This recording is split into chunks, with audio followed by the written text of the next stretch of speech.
So you guys took a look at the paper, hopefully. Does anyone have any thoughts about what the model is?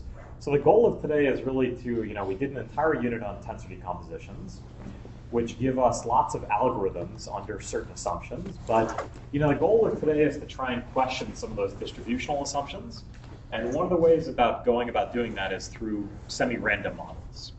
Is the natural way to sort of think about when your algorithms are robust to certain types of changes that aren't really that adversarial. Any thoughts? What do you guys think of the model? Yes, one question. Is there any example of some distributional assumption in which if you disturb it very little, if you change it very little, then like the theorems don't work anymore? Yeah, so even like ICA, for example, independent component analysis is a great example of that. Because, so what we needed was really not independence, but we needed four-wise independence because we used fourth order moments. So then if you ask, how close you need your variables to be four-wise independent, I think you need it extremely close, like 1 over poly n n, maybe 1 over n close or something like that. But even, changes a bit, still pretty modest changes can drastically affect the theorems. I know nothing for ICA beyond sort of 1 over poly type of perturbation. So the other thing is that, if you allow arbitrary perturbations through distribution, then an adversary can hide very hard problems in, scattering the noise in sort of a pathological way. So sometimes they could even be solving a hard problem to figure out how to mess up your algorithm. So on the one hand, the name of the game is, how do you actually allow some modest amounts of changes to your distribution, but in a way that, you haven't made the problem hopelessly hard. So I think semi-random is a very interesting way of doing that because what's really going on is you're allowing the adversary to make the right answer stand out even more. So what I think I'll do is I'll give you a quick recap of that paper. I mean, we could do the proof of it, but we'll see how it goes. So, but the sort of thing I want you to keep in mind for the semi-random models is on, when do algorithms rely too much on a precise distributional model? Was there another question about semi-random models and other comments? Do you have one? Yeah, so what was the motivation for the bisection case for considering like balance? So that's another good one. So the sort of, this will not be, so the Feiga-Killian paper, it's beautiful that it works for the semi-random model. The irony is that it's brittle in other ways. Okay. I don't actually know how to make it work, for example, for 3 parts. And that's actually an open question I've thought about. So even though it's more robust to the sort of modeling specifics of what the distribution is, it's brittle in other ways. And also, the paper is a bit outdated. Has there been any progress in like, the approximation of bisection? Yeah, so the paper is extremely outdated in that regard. So I think it claims something like a root n approximation algorithm. You can do it polylog. Okay. You can do it log even, and that's not too hard. So let me just recap a bit of the paper and tell you a bit more about some of the background to it. So what we'll be interested in is the min bisection problem, where we're given some graph, G, and our goal is to find exactly half of the nodes and minimize the number of edges crossing the graph.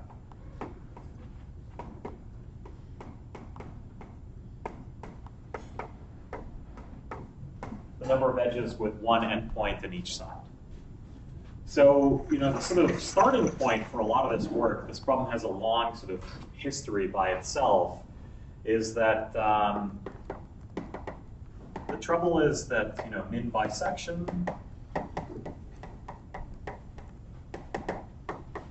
is NP hard. even to approximate,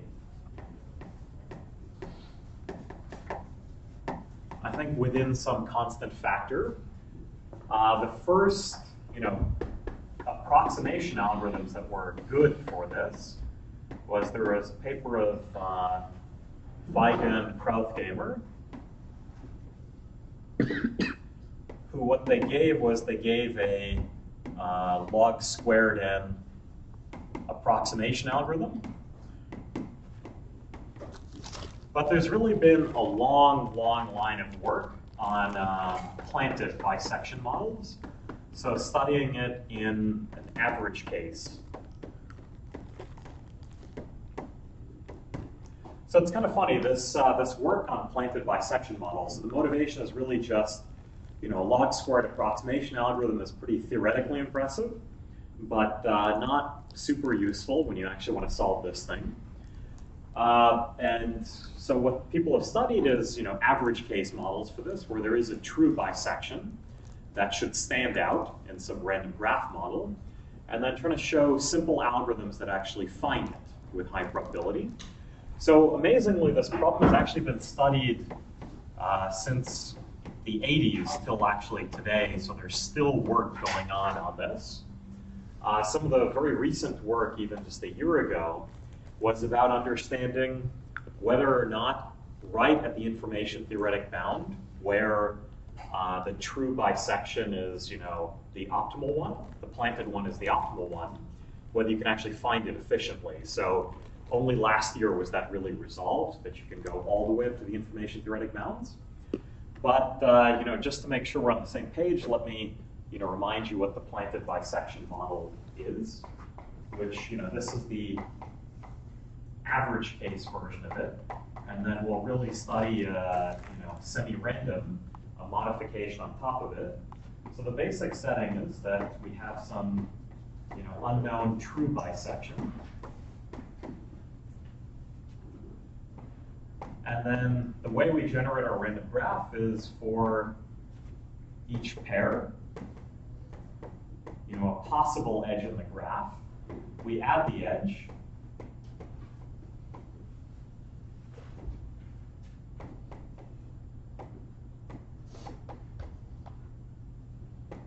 With some probability p, if the two nodes are on the same side. So if their intersection with u is either 0 or 2, and otherwise we add it with some q probability. And we're always going to assume throughout, just for simplicity, that p is larger than q. So this is the sort of planted bisection model. There is a true bisection, and then you have a slightly larger chance of every edge that stays within one of the two sides than for every edge that crosses the cut. So certainly the cut with the lowest expectation in terms of the number of edges that are cut is the true bisection. Now the trouble is that if p and q are really close to each other, then there might be a very good chance that this hidden bisection is not actually the minimum bisection, that just by some sort of statistical deviation, there'll be another cut nearby that happens to be better. So really the only setting we're interested in is, it's sort of known. I think, I'm not sure what the original reference is for this, but if p and q satisfy this type of constraint for some constant c, then with high probability, u is actually the unique minimum bisection. Wasn't it log n over n? Oops, wait, so, yes, my mistake. Thank you. Yep, exactly. Right, so we'll see where this comes up a little bit later in the semi-random model. But so here, this thing is only interesting when, and by assumption, we're going to say that p is at least, some log n over n. So you're thinking of the graph already as being connected, if that's at least your, probability. at least within the two clusters. And then in that setting, once the graph is sort of connected in the two different clusters, not too many more edges, and it really is the unique minimal bisection. So you can still hope, at least in this model statistically, if you could brute force search over all of the bisections, then you could actually find U, because it would be the answer to your optimization problem. But the question is to give other algorithms that do the trick. And so there's been as many, there's been probably half a dozen different techniques for this. So some of the techniques that people use, they use simple like combinatorial methods.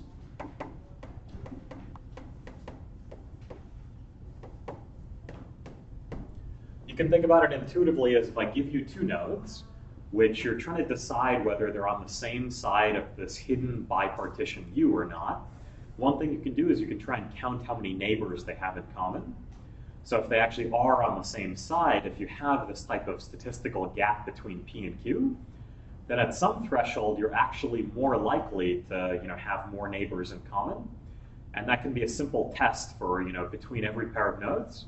You can then decide which side, whether they're on the same or different sides of the bipartition. There are also spectral methods.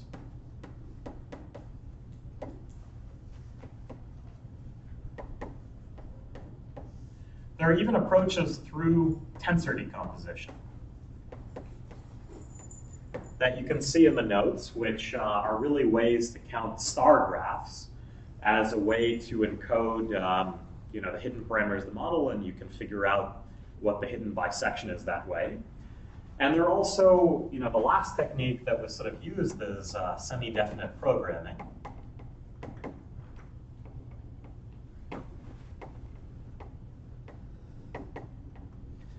But the funny thing is that just a slight change in this model, so instead of studying this average case problem, see, one of the troubles with this sort of average case problem is that a lot of the techniques you use could be exploiting really brittle properties about this model, things which maybe have no business holding in realistic instances. So if you think about that combinatorial argument I gave, one thing you're relying on is that every pair of nodes on the same side of the bipartition should have roughly the same number of common neighbors in expectation. So that's one of the problems is that so if you sort of do a naive calculation, if you have two nodes that are actually on the same side of the bipartition, then you have roughly n over 2 and n over 2 nodes for the remaining part, which side, which part is U, which part is not U. And then each of these guys, you have some P probability of connecting to. And each of these guys, you have some Q probability of connecting to. So you can compute the expected number of neighbors. And then for each pair of nodes that are on the same side of the bisection, they're very strongly concentrated how many neighbors, common neighbors they have. Same with two guys which are on different sides of the bisection. But the trouble is that you wouldn't expect an actual graph to have this sort of very brittle property that between any pair of nodes, they have one of two distinct values for the number of common neighbors they have. And those are the only two possibilities within some range. It's a very strong property. So instead, what we do is we study a semi-random model. So this is one way to sort of allow an adversary to destroy some of the brittle structure you're working with. So the semi-random model now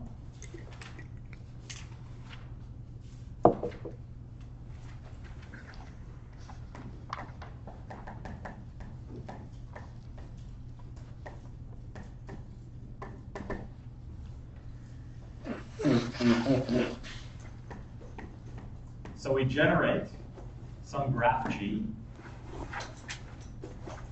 from the above model, from the planted bisection model.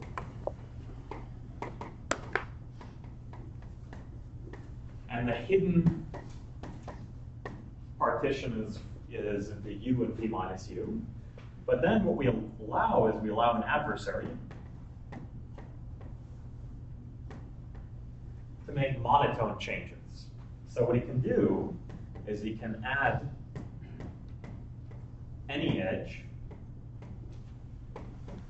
uv where u and v are on the same side of the bipartition.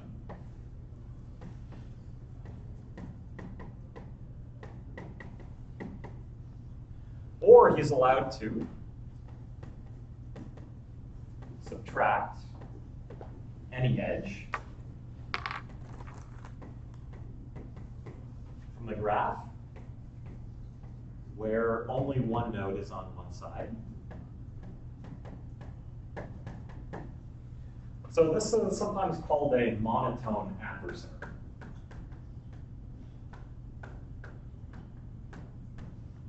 Because the way to think about it is when we generate this planked bisection model with these types of parameters for P and Q, we know with high probability that the true bisection is the unique minimum bisection, and all the adversary is allowed to do is to make it stand out even more. The way that he makes it stand out even more is by either helping that particular bisection by deleting an edge crossing it, or by hurting all the other bisections, or at least many of the others, without destroying the one that we've already chosen that's fixed. So you can add an edge which doesn't get cut by the true bisection we're interested in. So this is a way that you can think about it on either of the two sides.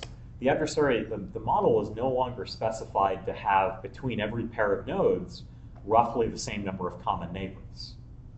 They could have more, they could have less. So here, when you're counting how many common neighbors they have, you're relying on how many they share in common on the other side too. But the adversary could easily cut some of these edges and destroy your simple test, or it could add extra edges inside and make them have more nodes in common. But the funny thing is that for this semi-random model, even though there's decades of work on this problem, when you ask about semi-random models, all of these techniques go away and don't work except for one. So only the approach based on semi-definite programming turns out to work in this setting. So this is, I think, one of the interesting aspects of semi-random models is that, on the one hand, it doesn't look that hard because it looks like the adversary is just making your life easier, but it really does destroy an awful lot of the algorithmic approaches we have, and only one of them sticks around. And that one is brittle in different ways because it only works for the exact bisection, and it doesn't even work for cutting it into 3 or more different parts. The same way that all of these other techniques extend it in sort of a trivial way. Does that make sense? Any questions about this model? So this bound is not sharp. Which bound is not sharp? I mean, P minus Q is larger than this. Yeah, so actually, there's been a lot of work even up until today on this. So the first, so there's this paper of Abe et al., which studies what the right constant C is, in which you can do exact recovery. So what they give is they give the threshold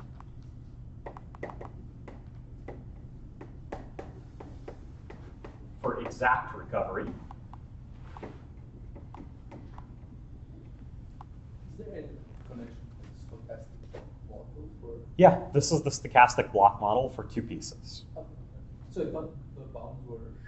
I thought the bounds were that those bounds were sharp. That they were Up to the C. Ah. Up to the C. So I think the C that you actually get is like 2 or some such thing.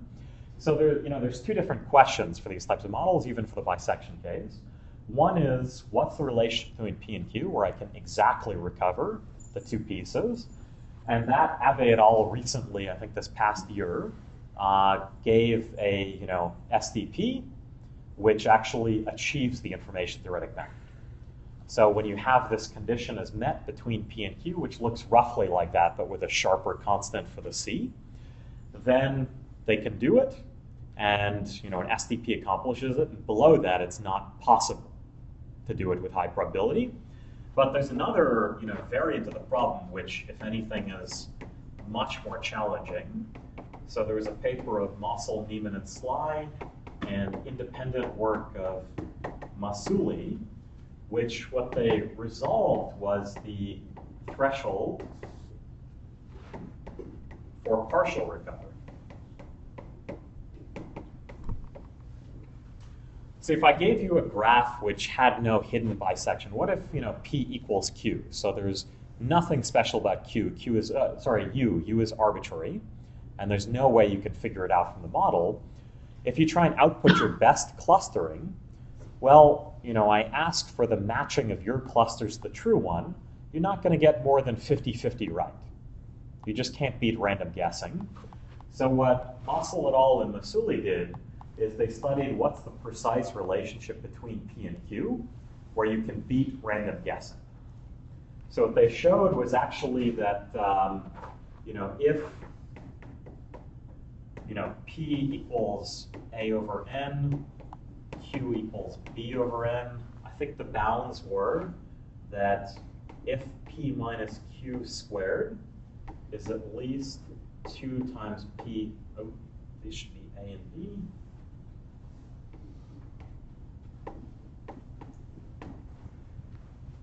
If you have this condition is met, that A minus B squared is strictly larger than 2 times A plus B, then actually you can beat random guessing.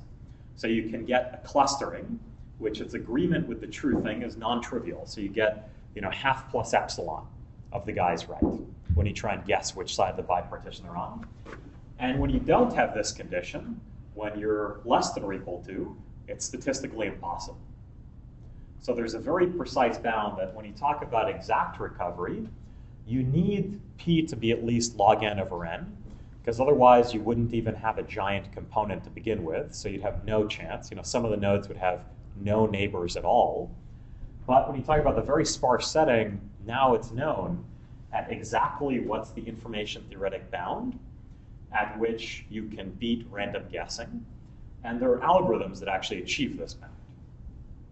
But the funny thing is that when you talk about partial recovery, these same results are not known in the semi-random model. So these are things which are crucially exploiting the distributional assumptions. And it's not so clear when you work with sort of adversaries that are allowed to make your life easier, whether you can actually recover these latter types of results. Any other questions about this? I'm trying to open it up for discussion. So.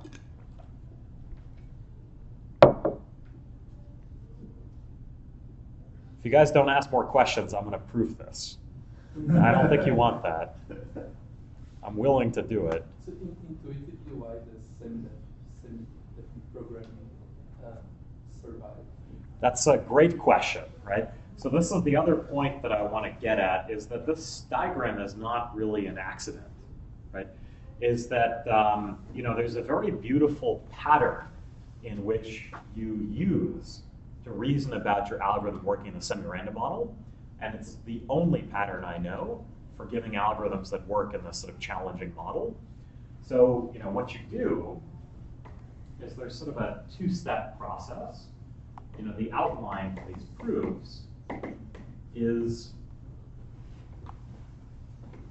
you show that with high probability, the SDP recovers the correct value, so the value of this planted bisection in the planted bisection.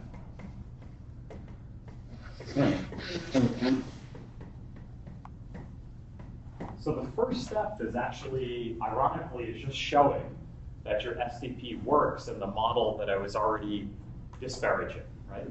Showing that the SDP works for this guy. But the important point is that the SDP has a nice monotonicity property that the adversary doesn't mess it up this way. So the latter property you show is that as monotone changes are made,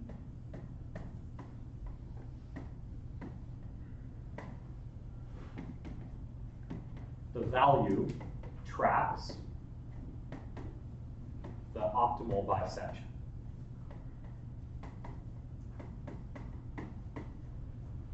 And this part is sort of the key point right here. So this is what I want to say more about.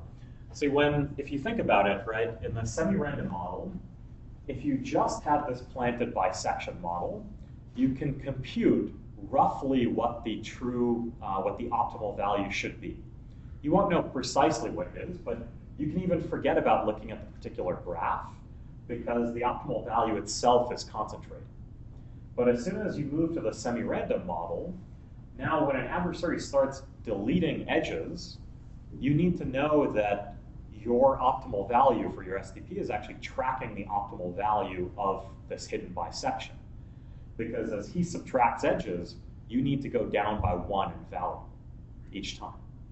So the way that you do this is, what you do is, there will be an SDP, I can write it up in a second, but the high-level approach is you take the primal, which you know which solution you're looking for, because that's the true bisection. You hope that that's optimal.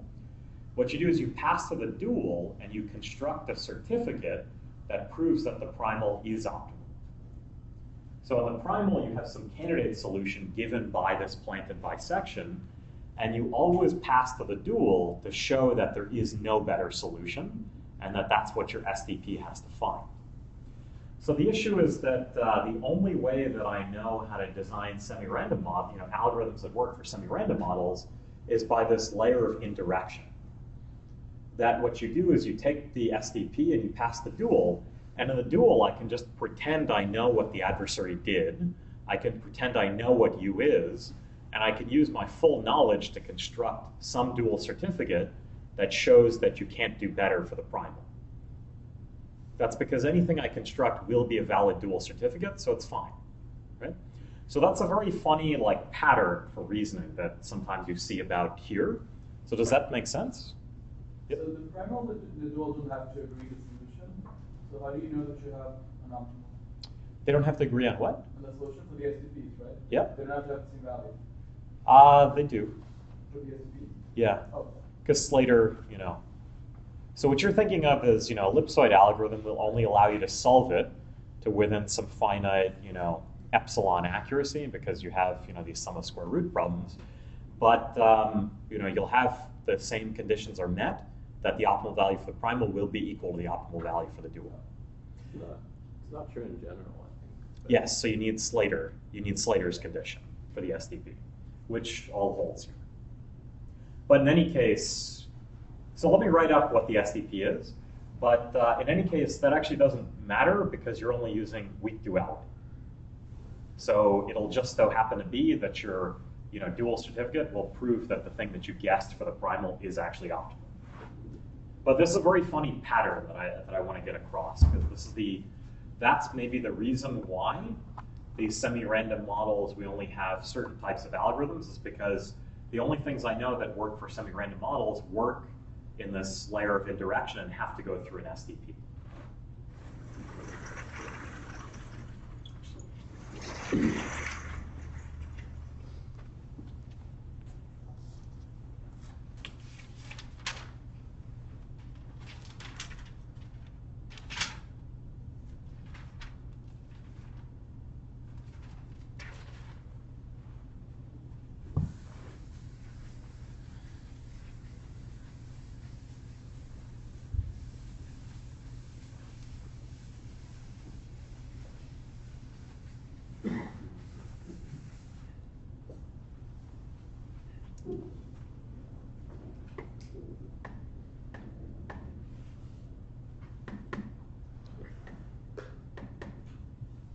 So this will be the SDP that works. Oops.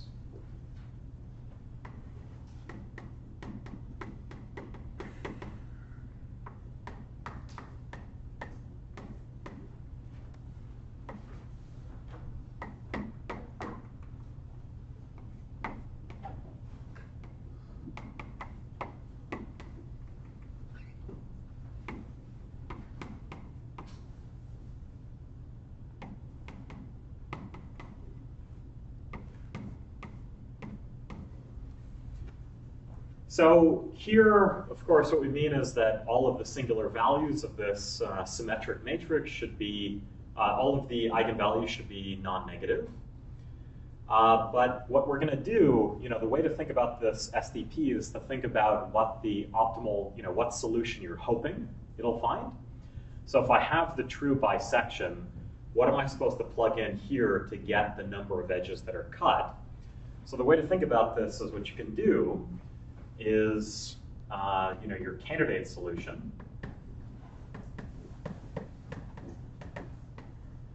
It's just some vector S, which has only plus minus 1 entries. And what you do is S of u is equal to plus 1 if it's on the u side, minus 1 if it's not, and you set x to be SS transpose. So that's the point. So this is the hidden bisection that I want to recover. And then you can see that this matrix that I get from doing SS transpose, it's something which has 1s along the diagonal, because 1 and minus 1 squared are both 1. It also sums to 0, so why is that?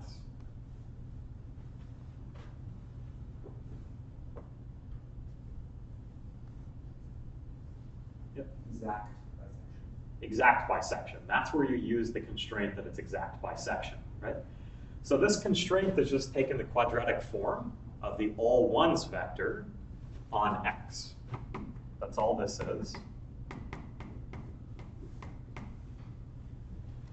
And when I think about plugging in SS transpose, well, S inner product with all ones is 0 because it's a bisection. I get n over 2 plus 1s and n over 2 minus 1s, so I get 0. So that's fine. That's definitely PSD because I've written it in a way that it's obvious it's PSD. It's obvious that its eigenvalues are not negative because it's just the outer product of this vector, right? So the problem is that if we had all these constraints and we could constrain that X is rank 1, then we really would be optimizing over all of these plus minus 1 vectors exactly like we wanted to. We can't enforce the rank equals 1 constraint. But at least when we plug in SS transpose, what does the objective function look like? So XUV is minus 1 if they're on different sides. So in that case, our contribution is 1, right? And when they're on the same side, its contribution is 1. So we get 1 minus 1 over 2 is 0. And so we get 0.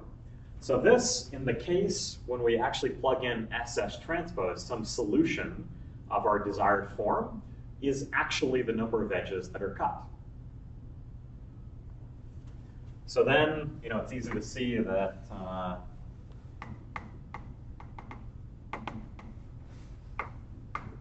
that it's certainly a relaxation.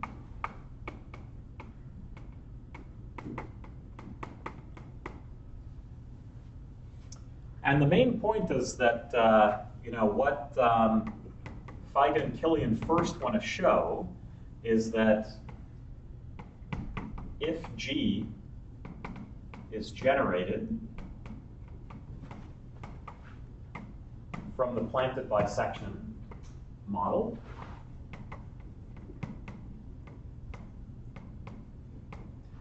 where P minus Q is at least square root of P over N log N, then with high probability, this SDP recovers the exactly optimal value. Does that make sense as a sort of goal?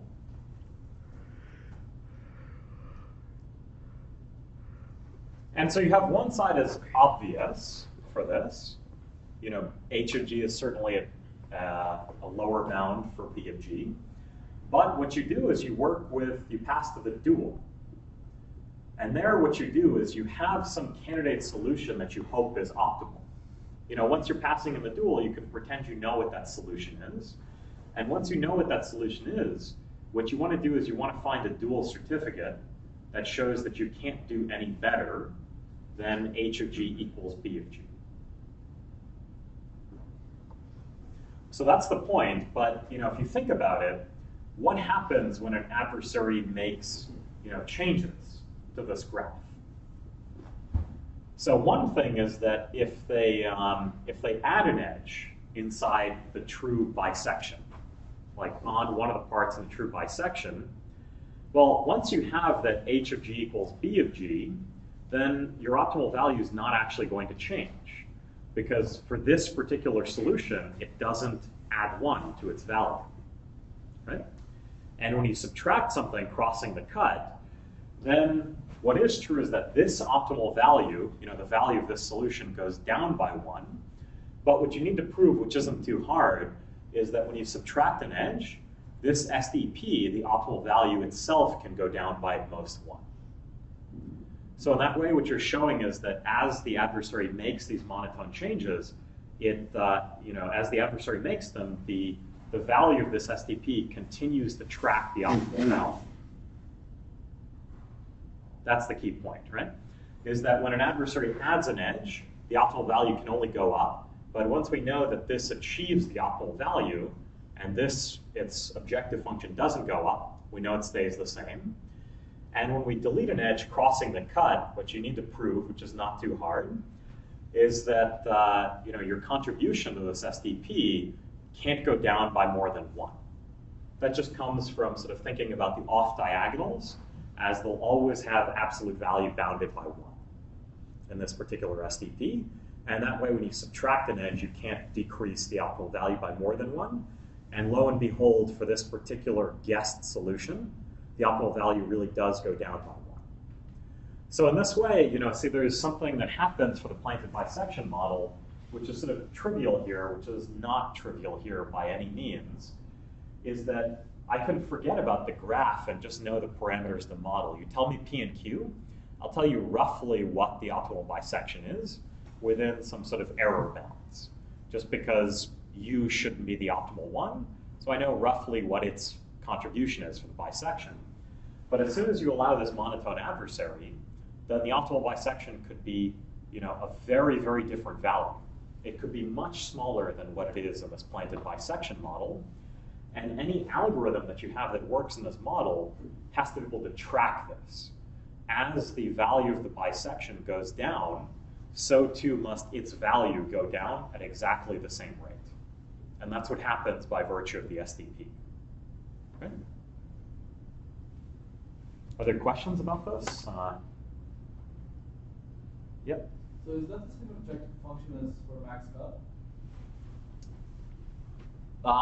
Yeah, just without these. Like the objective. Well, you want a max instead, Yeah. and then you remove the this constraint on the bisection. So is it a common function, like just the objective function? Is it like minus the optimization? Is it used commonly for all these kind of like echelons? I'm just kind of curious. Yes, absolutely.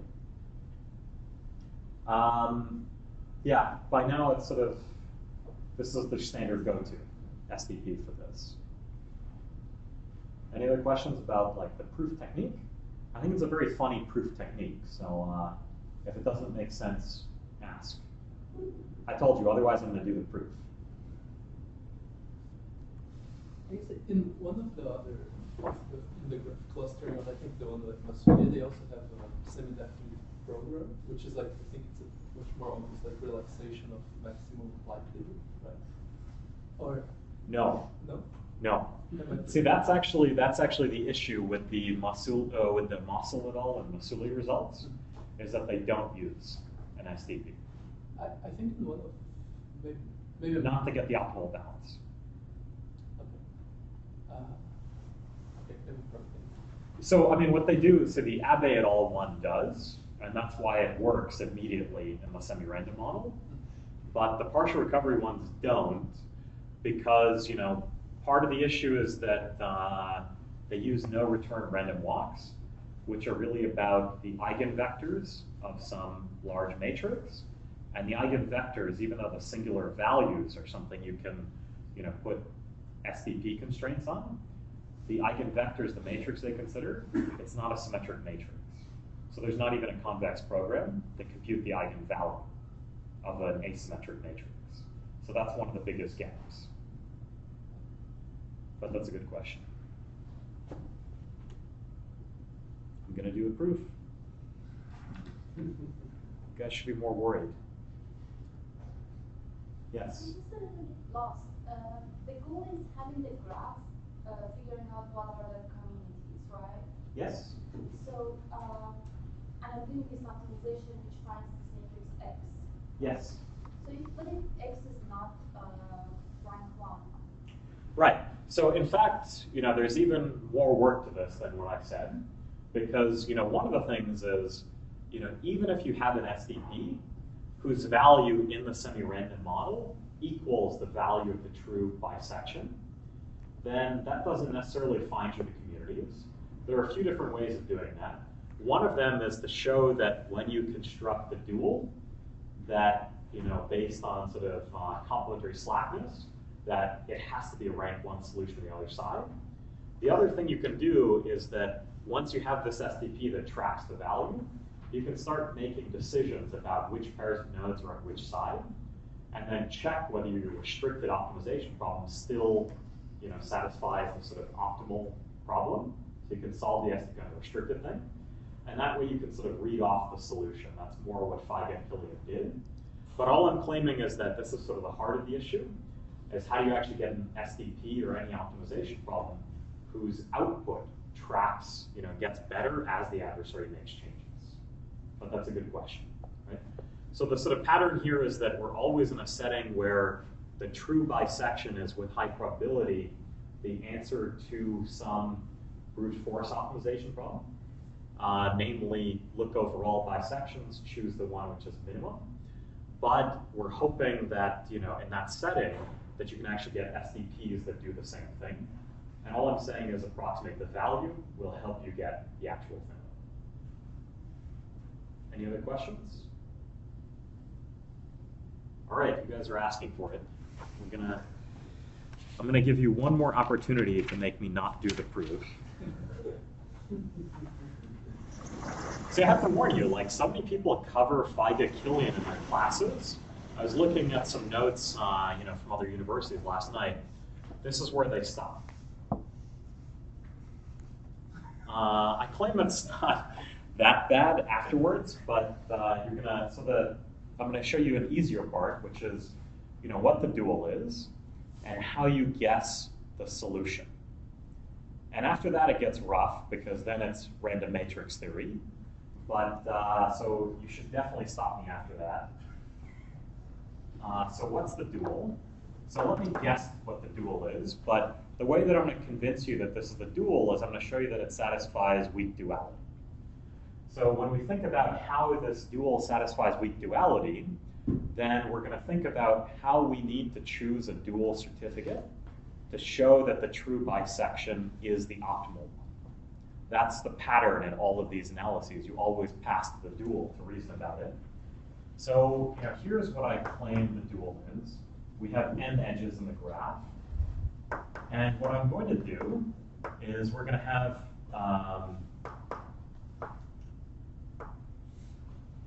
variables per node. It's not surprising because we have constraints per node, namely xu equals 1. So we have variables per node. And now the constraints of this are that m, which is defined to be minus the adjacency matrix of the graph,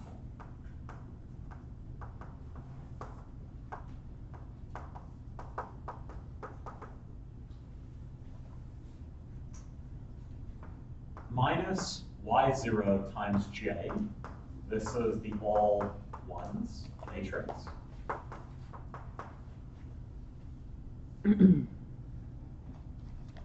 Minus y, where this is the diagonal matrix of the y's. Now this part may look strange at first, but the way that I'm going to justify it is we're going to see that this works for weak duality. So it looks a bit strange, but this is our optimization problem, right? Is that you think about it as there's always a bisection that gets m over 2 of the edges cut. That's obvious, right? Because I choose a random one, and that'll be its expectation. So the way to think about this dual is that you're trying to drive the value beneath m over 2 if possible, and show that there's a better than random bisection. So that's what these variables yu are. So you really hope that they're negative. But the matrix that we're going to need to be PSD now, what our valid choice for these yus, is we're going to take minus the adjacency matrix of G. That's the sense in which it depends on G. Then we're going to take some scaled copy. There's, y0 doesn't appear in the objective function. So we actually have freedom to play with this, what this multiplier is in general. And that'll be the all ones matrix, so ones everywhere. And then we're going to take this diagonal matrix, which is just what our dual variables are, and we want it to be PSD. So the first question is, why does this even satisfy, weak duality? What this is really answering is, all I did was guess a dual, and I don't necessarily want you to just believe me that this is the dual to the primal. But the way that we're going to think about it is that I'm going to show you through weak duality that any candidate feasible solution to this really does provide a lower bound on what the optimal value is. Yep. So the objective function, what's written there? Like it's m over 2 plus what? M over 2 plus sum over all nodes u of yu divided by 4. 4. That's it. So let's see weak duality, because I think that'll make it a little bit clearer what's going on here. So the usual way that you do weak duality is that we only have two PSD matrices here. We have X and we have M. Oh. Yep. And what is y of u? What is y of u? So this is a variable. So these y's are variables depending on the node. So you have one variable per node. U is a node. What value do they take, or I guess I haven't told you that. Okay. Right. Okay. So Okay, in reality, we're going to see that, so once we have weak duality, we're going to be able to read off how we should set those values to prove that our guessed solution is optimal. But right now, the main focus is just, why does this satisfy weak duality? So, actually, there's sort of a formulaic way to do this. What I'm claiming is the way that you do it for STPs is you only have two PSD matrices, one from the dual, one from the primal. So all you can do is you can take their inner product and say that it's non-negative, right? So this is something that needs a proof, but every pair of PSD matrices, their inner product is non-negative. The way to think about this is, what if these were diagonal matrices? Being PSD is the constraint that the entries along the diagonal are non-negative. So when you take their inner product as matrices, you get their inner product of the vectors along their diagonals. And that would definitely be non-negative if the two vectors are themselves non-negative. This is just a generalization of this fact of PSD matrices, but it does need a proof. Nevertheless, it's true. So now what we can do is we can write out explicitly what this side is. So we have X, inner product minus A, plus X, inner product Y0J, minus X, inner product Y is non-negative. So let's simplify this. So I claim one of the terms disappears on this side. You guys know which one?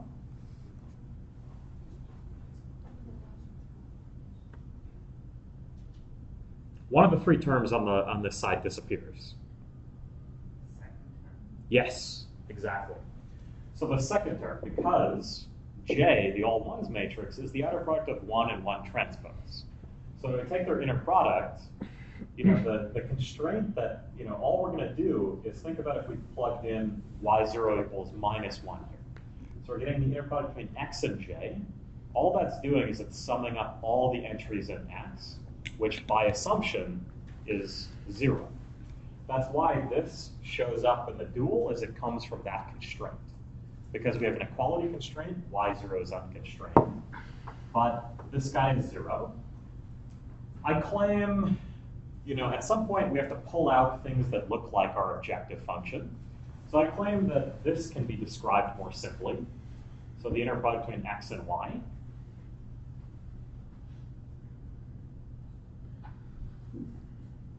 Y is diagonal.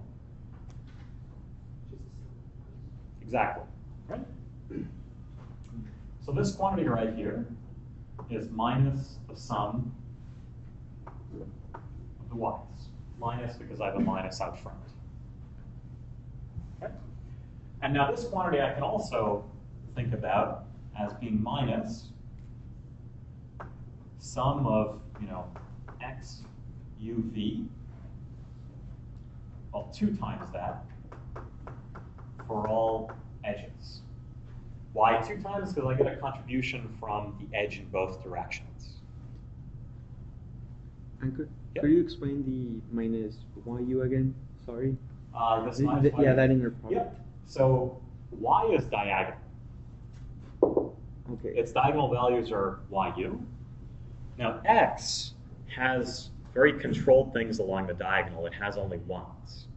Okay. So when we take the inner product between those two matrices, the off diagonals in x don't matter at all because they're all 0 and y. So all we end up doing is we pull out the diagonals and we add them up because all of those values are 1. Now we have the minus 1 out front, and that's how we get that. Okay. The other thing is that this does have a factor of 2 in front because we're going to, for each edge, we're going to get a contribution 2 different ways. Okay? So, but now what I'm going to do is I'm going to add 2m to both sides. So all this is going to do is I get 2m minus 2 times summation over all edges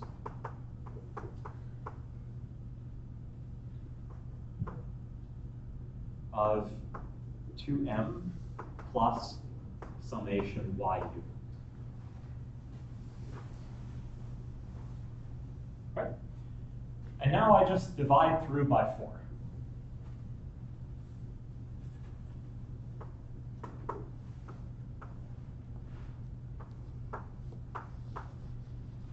And so this should look pretty familiar now, right? Mm. Yep. So the adjacency matrix on the diagonal, you define it as 1 or 0? 0. Oh. 0. So this is weak duality. But I claim from weak duality we can actually read up more about our strategy now, right? Because remember that we had this guessed solution, SS transpose, corresponding to the optimal choice of u. And we hoped that this was the optimal value for the primal. So the way that we're going to show that is we're going to guess a dual that certifies it, that shows that you really can't do any better.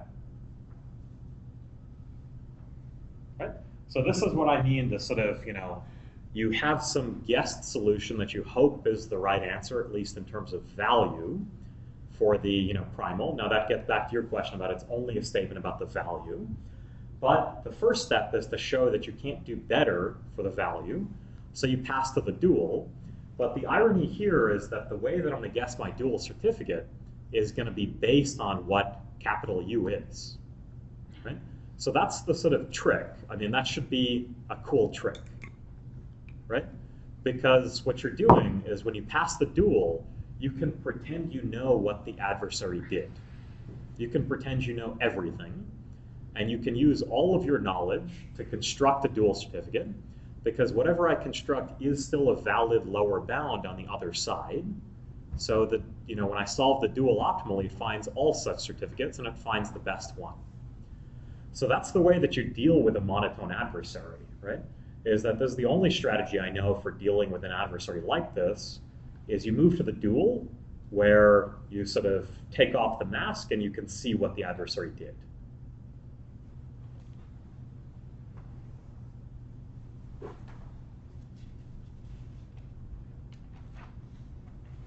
So what we want at the end of the day is we want that minus sum xuv for all uv in E is equal to sum of yu over 2. I'm just rearranging things. So what I'm thinking about is here, I'm thinking about X as being the optimal solution that we guessed, the SS transpose. And I want that I can construct some Ys that meet this condition with equality. And let me just rewrite this. So what we have is we have sum over U of sum over V of X UV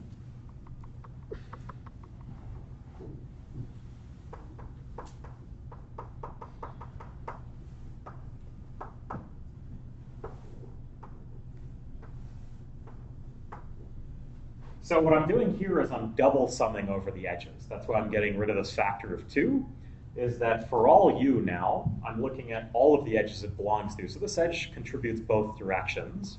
But now the way that I'm going to satisfy this equality is by having this part, with the minus sign, equal to the yu. That'll be one way to do it. And the way to think about this is that what would this quantity be?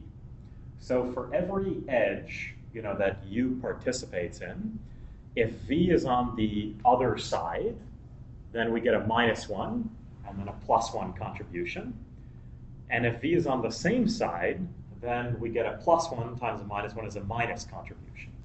So what we actually do is we define yu to be the number of neighbors on different side minus the number of neighbors on same side in the true bisection. Because that would term-wise give me equality across these two things. So now, the point is that what this is, this dual certificate of guess, depends on what the true u is, right? Because what the true u is, that true bisection, I look for all nodes, and I look at how many neighbors they have on the other side, and I add that, and then I subtract the number of neighbors they have on their same side. And so I'm using my sort of telepathic abilities in the dual to use my knowledge of u. And you see that this value actually tracks as the adversary makes changes, it changes. Because if I delete an edge crossing the cut, then I'm actually subtracting 1 from this side. When I add something, I'm adding something there too, right? That I'm further subtracting.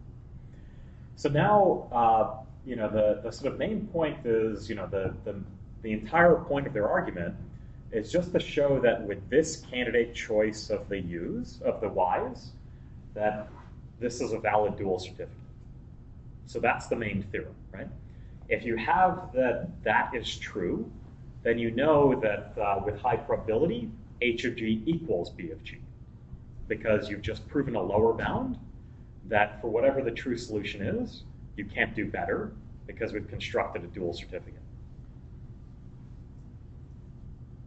So this is a very weird pattern. Yep. I just wanted to ask, so is this really sort of like a guess, or is there some, like using complementary slackness or something, can you show that this is kind of the only reasonable dual solution? I don't know. It always seems to happen this way, that this is always the pattern for semi-random models. That's a good question. But it always just seems to be an accident every time it happens. That so far, we've done nothing creative because we've literally just followed the only approach possible, right? Because we wrote down weak duality, and that is a true statement. And the only way that we could prove that the true solution is the optimal solution of the primal is if we can construct a dual certificate that proves it's optimal.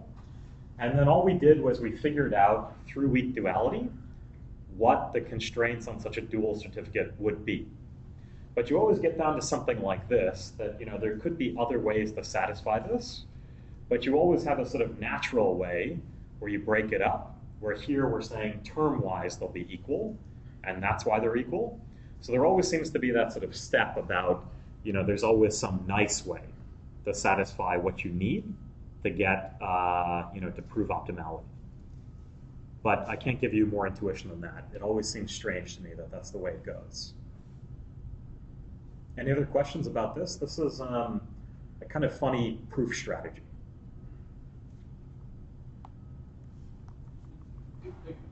Small comment, like kind of if you didn't have a nice way of doing that, then maybe you wouldn't be able to track the changes, right? Because you're used to your wife to sleep every time you flip an edge. Yeah, that's a good point. Yeah, exactly. Yeah, I think that's a good point. That's a nice way of putting it. I like that. I mean, it's still not clear that there couldn't be other ways that track it, but at least take some of the mystery out of why it might be this way. Like, it seems like conceivably there could be a way to start with your final solution and solve for what the dual has to be using complementary slackness. Like to just come up with this. Yeah, that's the other thing. That's the other point, is that this version of weak duality is only proving the lower bound on the optimal value. And you could ask that not only is the value correct, you could ask that that's the only solution, right? Which I think should probably even be true for Feige and Killian, but that's not the approach they use. And their approach becomes more complicated by virtue of that, because they need to say that finding the value is good enough and that you can sort of, make some decisions and track the value and piece together what the solution is. But if you actually want this to be the optimal solution and not just the optimal value, then you get more constraints on what the dual certificate could be. And I think that's another way to sort of piece together, thinking about this as a sort of a mechanical task of, once you're given the SDP, turning the crank of like how you should go about proving it's optimal. That's the point I also wanted to get across, is that a lot of this is about sort of turning the crank once you have the SDP.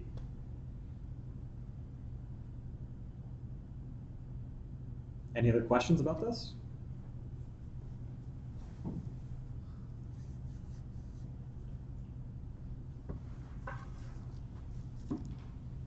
You know what's coming then. Are you sure? So maybe it's slightly not that related to the proof, but like for the bisection problems, like when do they come up in practice? Like when do you use them? Bisection. I mean bisection. So that's a good question. That's a nice sort of historical question, in that, so the Feige-Killian paper is, as we mentioned, a bit out of date, because it says the best approximation algorithm for min bisection is like root n or something. Now, so what made min bisection so hard to design a proper approximation algorithm is outputting a true bisection. So if instead there were, for decades before there were, polylog approximation algorithms, there were things which were so-called bi-criteria approximation algorithms. So if the optimal value of the min bisection was opt, what they would do is they would output a partition, which each side has at most half plus epsilon fraction of the nodes, in such a way that the number of edges that are cut is a log factor larger than opt. So they, first of all, you have the usual approximation factor in terms of opt, but you're also not outputting something that's a true bisection, because opt is defined as the best bisection. And what you're outputting is something that's a balanced cut. You could make it arbitrarily close to a half, but the issue is to get actually a half took a lot of work. So first, Feige and Krautgamer gave a log squared approximation algorithm. It was a very complicated paper. And then, Harold Racke had this amazing paper that made everything super simple. And what he showed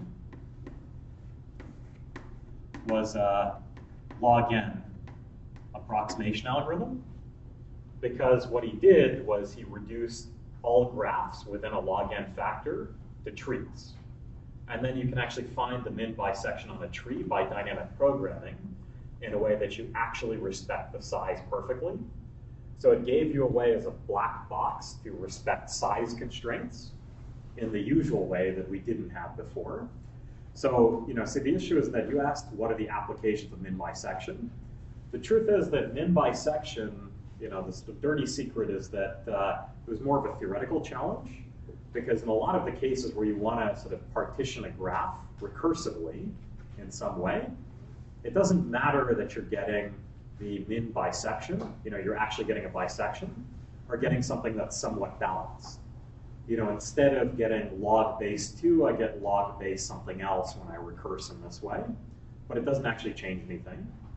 Now, the sort of other motivation for studying these things is that this is really just a special case of what's called the stochastic block model, where we have multiple communities which have p probability of connecting inside and q probability crossing it. And all of these techniques that work that I mentioned for the planted bisection model, they actually work for the stochastic block model too. So when you vary the number of communities, you vary their sizes, under reasonable conditions, you'll still get algorithms that are quite good. And all that changes is what the constant is in front, and that depends on k. But the approach I'm describing now for the semi-random model, it does not work, as far as I know, to partitioning into triples in the sort of natural way. And the statistical block model is already useful in something like distributed computing of graphs? Yeah, so the stochastic block model, it's useful for sort of community detection in general. I think the main application of these things is, given some sort of social network or something else, find the clusters. Okay? And so the planted bisection model, the same way you have the stochastic block model, and that's some average case problem where you really can find densely connected subgraphs, and many of them, if there are many of them in the graph. But again, the same issue arises that because of the stochastic model you assumed, you have extremely rigid constraints on the actual graph you generate. Every pair of nodes in the same cluster will have this roughly the same number of common neighbors. Whereas that's not at all true once you talk about the semi-random model. An adversary can easily destroy that. Are there other questions about this?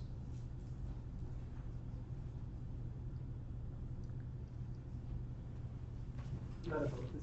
What other much different problems have semi-random style proofs been done? So they've been used a lot in approximation algorithms, where it's the same story but for other problems, is that you have some optimization problem which people study what's its worst case approximability, but then you want to get what's called beyond worst case analysis. So you want algorithms which you can say stronger things about, even if you have to move outside of this worst case type of thing. So a lot of people have studied these things in other sort of partitioning, things like finding the sparsest cut, finding feedback arc set, lots of other approximation algorithms problems. But one of the reasons I'm teaching this is because I think some of the great applications of these things would be to problems in learning. So in approximation algorithms, people have already tried to bridge the gap between worst case and average case. And the fact that there are models in between, like semi-random, that are challenging, but have algorithms nonetheless, I think is not something that's been studied in learning that much. That people, for the most part, study very nice, well-behaved average case models. But even in those settings, when we have multiple algorithms for something like matrix completion, we have semi-definite programs and we have alternating minimization. Well, one of those works in the semi-random model and the other one doesn't. So these models haven't really been used in learning to explore, to vet algorithms, to understand whether they work under when their assumptions are violated. That's the reason I'm teaching this here. Yep. So do you have any specific problems in learning in mind? Yeah, so I think, so here the version of this problem is, before Feigen and Killian, there was no algorithm for this problem. And what they did was they gave an SDP. But one of the challenges, I think, for applying learning, so what we'll talk about later in the class, is matrix completion, which roughly is, you have a sort of well-behaved low-rank matrix. Think about like the Netflix problem, where you have users and movies and then the scores they give. And the usual schema is you assume uniformly random observations from the matrix, and then you show that you can exactly complete the matrix or approximately complete the matrix. But I don't know how you guys use Netflix, but do you guys choose a random movie? No? No one else does that? I do that. You do that. All right. So see, Brendo keeps us honest, so we can still use some of those algorithms. But the truth is that the actual distribution of entries you observe is certainly not uniformly random. But the same way I can define a semi-random model, which instead we have some level of uniform observations, what if an adversary comes along and reveals more entries to you? The ironic thing is that actually destroys alternating minimization, the proofs we have. It not only destroys the proofs, it destroys the method. Right? So the fact that there are SDPs that still work there, when you reveal more entries, that's just more constraints on your SDP. So the SDPs continue to work. So that's a setting where we have two different algorithms that do similar things, but one of them works in a much more general model where an adversary can reveal more things after the fact, and one does not. So for me, I think one of the main questions about getting semi-random to work in a learning setting is to get algorithms for semi-random models that don't use SDPs. The only things I know use this pattern of analysis or something similar to it. And the real issue is that the reason people use things like alternating minimization, as we'll see, is because you don't want to solve that huge SDP on it. So the fact that they use alternating minimization is more an indication that if you could get alternating minimization to work for semi-random models, you might have very similar runtime algorithms, but ones that work in more robust models. So I'd love to understand whether there are algorithms for semi-random that don't rely on SDPs. And this layer of indirection of passing to the dual.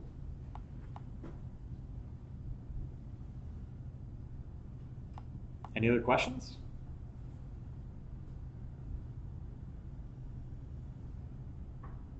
Yep. Completely out there. If you were working with a general stochastic block model, would there be a possibility of going instead of SDPs with matrices to some generalization to tensors? Uh-huh.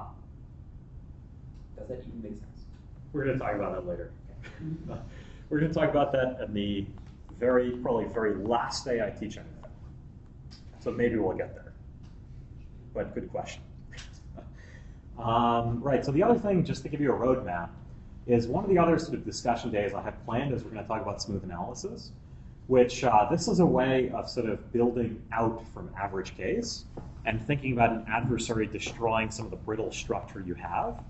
There's another way of building out from worst case analysis, which is instead of thinking about an adversary pathologically constructing your instance, I like to describe it as it's kind of like a drunk adversary, because they're not very good at constructing an instance, and they sort of add some noise to the thing they construct anyways. And the sense in which nature is not really constructing your instances adversarially will move us out of worst case analysis in a different way. Now, I also lied. The proof is actually not that bad, so let's do it. But if I wave my hands. So it turns out in Feigen and Killian, they have about 4 or 5 pages of this ugly trace method. But what I claim is that actually if you use heuristic hand-wavy arguments, which I'm about to do, that it's actually not too bad to think about this as being PSD.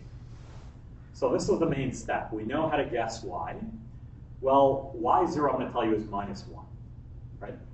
Now, let's think about what this is. So the entries in y are themselves negative for the most part because we have more nodes on our side than on the other side.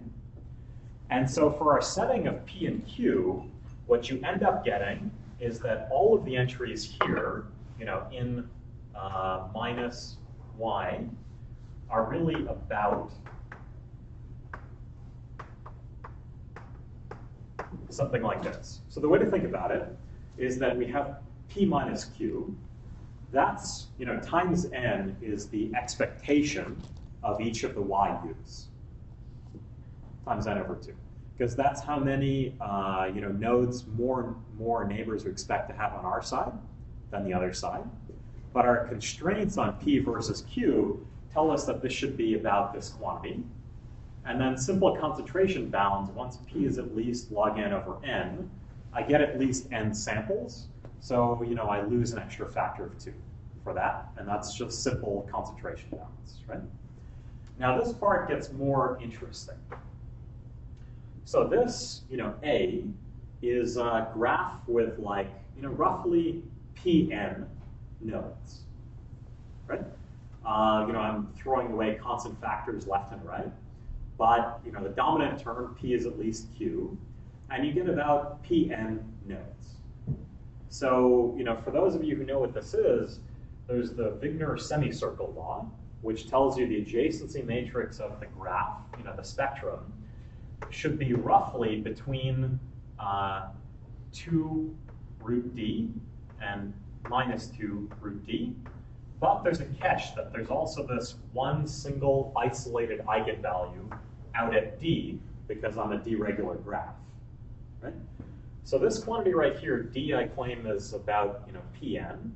So we're really thinking about the dominant term for this as being about square root Pn, some extra, you actually need an extra log n term here because the degree could be so small that you have to use, some of the nodes could have factor of the degree, which is a log n factor, root log n factor larger than their expectation. But the point is that this all ones, which is the eigenvector corresponding to this guy? It's the all ones vector, right? Because that, when you multiply by the adjacency matrix, is the thing that, because you're deregular, roughly multiplies by d. The point is that this j is actually going to dominate that one eigenvector. So when you think about quadratic forms, you're really in sort of a two-case analysis. Either the quadratic form you're looking at is the all ones vector, in which case this part is what swamps this guy's contribution, and that's why you're non-negative. Or this j allows you to ignore this guy, and then this part dominates this part, and that's it. So if you believe me about Wigner semicircle, the rest of the proof is 4 pages of the trace method and stuff, but this is the intuition. That's it. So I scared you guys into asking questions. That worked better than I thought.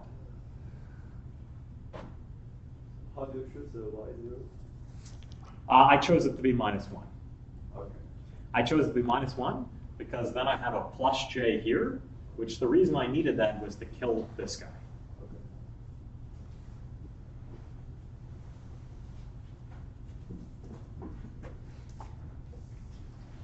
All right. I have your homeworks. Dun, dun, dun, dun.